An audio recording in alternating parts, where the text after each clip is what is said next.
돌로미테 해외 라이딩을 떠난 지 벌써 8일차 일정이 시작되었다.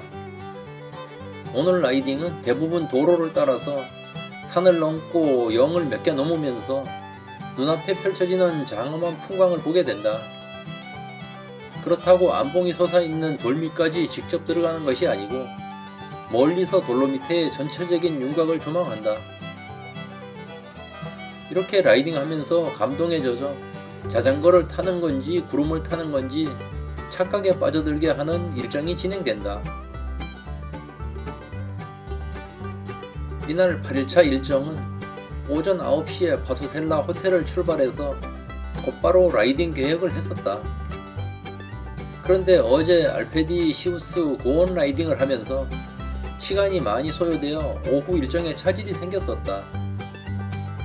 어제 오후 시간에 곤도라를 타고 사소룽고로 올라가서 풍광을 즐기려고 했는데 시간이 없었다.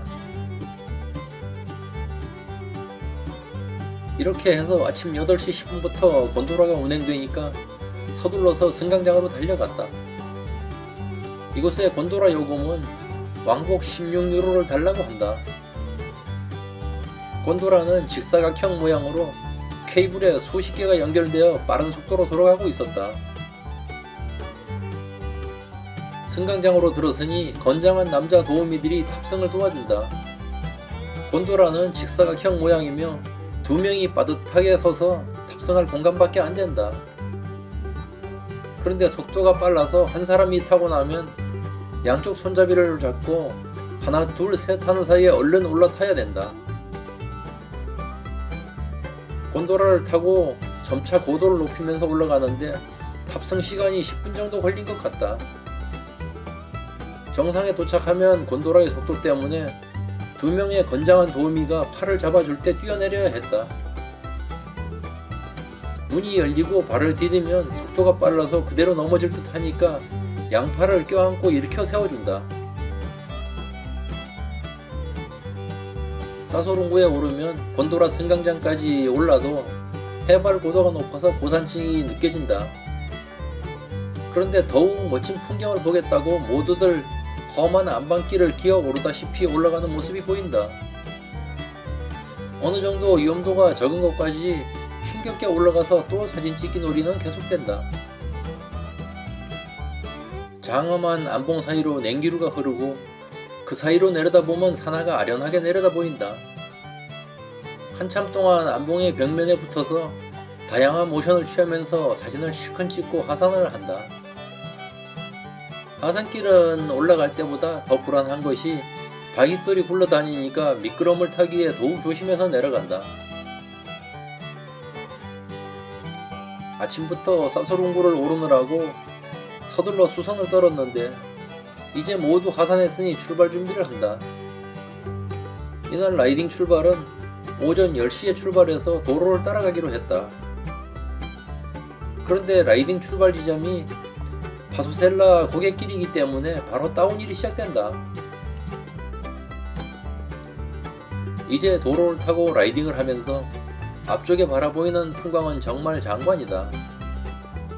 도로는 계속해서 오르내림이 있지만 멀리 보이는 장엄한 풍광을 바라보면서 페달링 하다보면 힘이 솟는다. 저 푸른 초원 위에 그림 같은 집들과 뒷산에 우뚝 솟아있는 안봉들, 그리고 파란 하늘이 아름다워 감탄사가 절로 난다. 이렇게 1시간 동안 도로를 따라서 오르내림을 반복하다 보니 어느 높은 고갯길 정상에 도착했다. 이곳에 도착해보니 수많은 라이더 단체 팀들이 이곳에서 휴식을 취하고 있었다. 유럽은 정말 자전거 천국 같다는 느낌을 한두 번 받은 게 아니지만 이날은 더욱 느끼게 할 정도로 혼잡했다. 고갯길에서 자전거를 한 군데 주차하고 휴게소 뒷산으로 올라갔다. 그곳에서 산하를 내려다보니 우리가 조금 전 힘겹게 어필을 하던 도로가 굽이굽이 아득하게 보인다. 저렇게 굽이굽이 고갯길을 어떻게 여기까지 올라왔을까 의문을 가지는 것도 잠시뿐이다. 이곳에서 우리 대원들은 아름다운 배경에 인물을 넣어서 작품을 만들어 보려고 애를 쓴다. 다양한 모션을 취하기도 하고 앉았다 일어났다 엎드렸다 누웠다 하면서 사진을 찍는다. 그리고 더 높은 곳을 향해서 날아가려고 배꼽이 보이든 말든 뛰어오른다.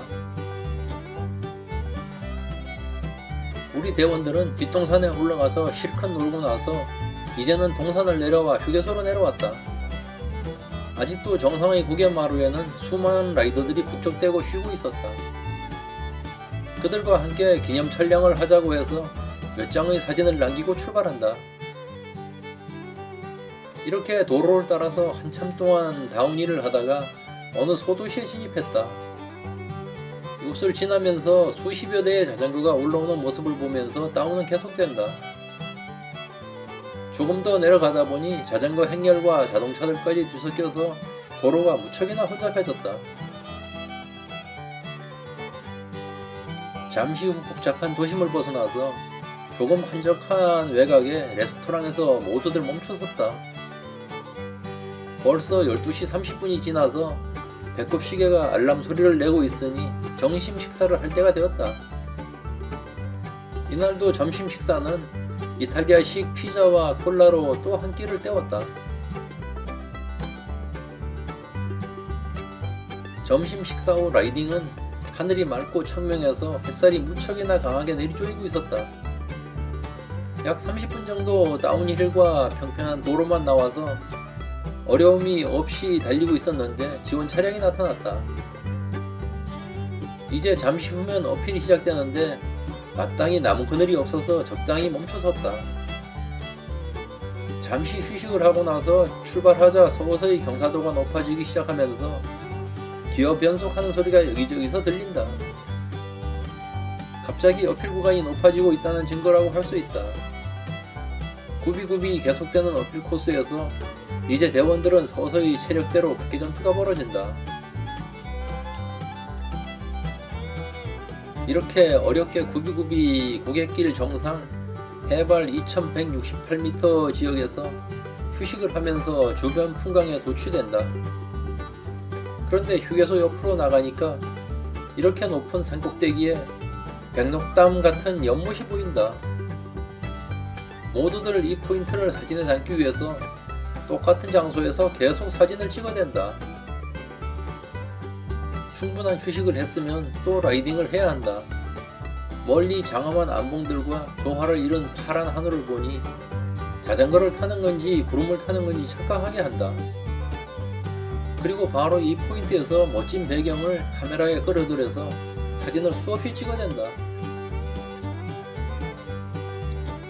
이번에는 계속해서 경사도가 가파른 다운힐 도로가 이어지고 있어서 환호를 지르면서 달린다. 선두에서 달리다가 모두들 앞으로 가라고 신호를 해놓고 바로 이 풍광을 담기 위해서 잠시 정차를 했다. 뒤따라 오던 서너 명의 대원들도 멈춰서 사진 찍는 걸 보면서 서둘러 몇 장 찍고 나서 바로 출발했다. 휴게소 주차장 주변에서 선두가 멈춰서며 이곳에서 풍경 감상도 하고 쉬어가자고 한다. 그런데 잠시 후 인원 파악을 해보니 한 명의 대원이 보이지 않는다. 대원 한 명이 보이지 않는다고 하면서 함께 내려온 대원들을 추적하기 시작했다. 그런데 조금 전 도로의 풍경을 찍느라고 멈춰있던 곳에서 사진을 찍느라고 혼자 떨어졌던 것이다. 그러다가 일행들을 놓치고 상고리 지점에서 반대쪽 도로를 따라서 다운힐을 했을 거란 예측이 들었다. 기다려도 돌아오지 않고 전화를 해도 받지 않으니 연락이 될 때까지 기다려야 했다. 기다리고 있는 동안 이곳 휴게소 뒷동산에 올라갔더니 정말 경치가 너무 황홀했다. 이곳에서 우리는 카메라와 스마트폰을 총동원해서 사방으로 돌아가며 사진을 찍었다.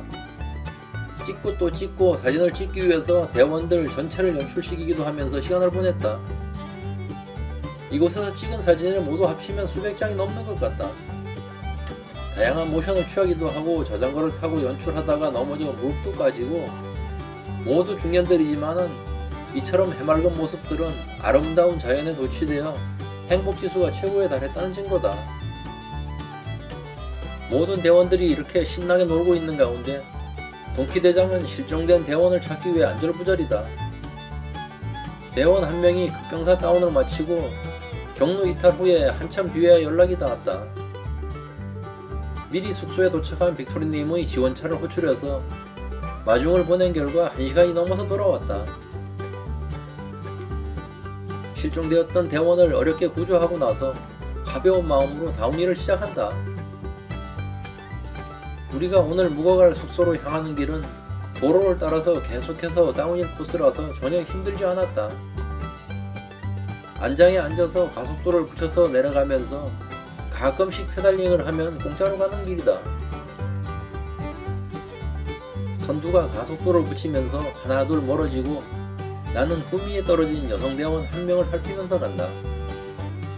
그것도 바짝 따라붙으면 부담스러워 할까봐 적당한 거리를 두고 뒤따라갔다. 이렇게 하루의 일정을 무사히 마치고 드디어 알래스카 호텔에 도착했다. 이곳은 그래도 제법 규모가 큰 호텔이며 주변 건물들 분위기를 보니까 도심에 들어온 것 같다. 나중에 알고 보니 이곳 호텔에 투숙하려면 성수기 때는 1년 전에 예약을 하는 수준이라고 한다. 이날 저녁 식사는 호텔식이 아닌 외식이었다. 호텔에서 조금 떨어진 골목을 나가다 보니까 길가에서 북적대며 맥주를 마시는 풍경을 보면서 저녁 메뉴는 이탈리아에서 두 번째로 먹어보는 티본 스테이크였다. 저녁 식사로 고기를 먹으면 당연히 술이 있어야 한다고 생각을 했는데 분위기상 병맥주 서너 잔으로 끝냈다. 저녁 식사를 마치고 땅거미가 질 무렵 마을을 둘러보니 벌써 대부분 가게들이 모두 문을 닫아서 거리가 썰렁했다.